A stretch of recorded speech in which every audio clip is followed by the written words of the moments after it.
CM किसान योजनार online आवेदन शेष तारीख रही नवेम्बर 8 तारीख। तबे जदि आपणकर भूमिहीन नाम रही भूमिहीन चाषी केमिति करेंगे जहाँ आम भिडियो माध्यम जाना शेष पर्यंत एवं सीएम किसान योजन जोड़ी पारे चाषी। नूतन हिताधिकारी माने सीएम किसान पोर्टाल जो रही cmkisan.odisha.gov.in रे पंजीकरण करें। अब पंजीकरण अवधि नवेम्बर 8 तारीख पर्यंत रखाई।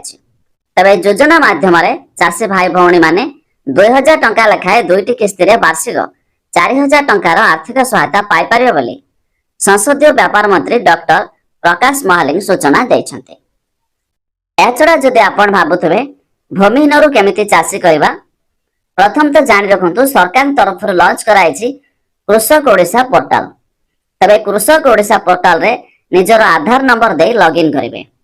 तापरे आपणकर समस्त तथ्य एथिरे फिलअप करेंगे। बैंक अकाउंट नंबर, निज नाम, एड्रेस एमिति कि आपणकर चाष जमी डिटेल मध्य फिलअप करेंगे। वन टाइम सेठी फिलअप हेबा परे जतेबेले आपण सीएम किसान रे अप्लाई करेंगे आपणकर डाटा मध्य रिडायरेक्ट हबो सीएम किसान को। तबे सेठी आपण चाषी बोले जणे मध्य अपडेट आसीजिवो जा फळे अप्लाई कले चाषी स्व कराइबो। तापर सरकार तरफ जतेबेले टंका आसीबो वार्षिक दुईटी किस्ती रे 2-2-4000 आपण भी मध्य पाई पारिबे। हेले सबठारो बेटर हेबो आपण चाहे जनसेवा केंद्र किबा महसेवा केंद्र को जाई आपण कृषक ओडिशा पोर्टल रे डाटा मध्य फिलअप कर दियंतो।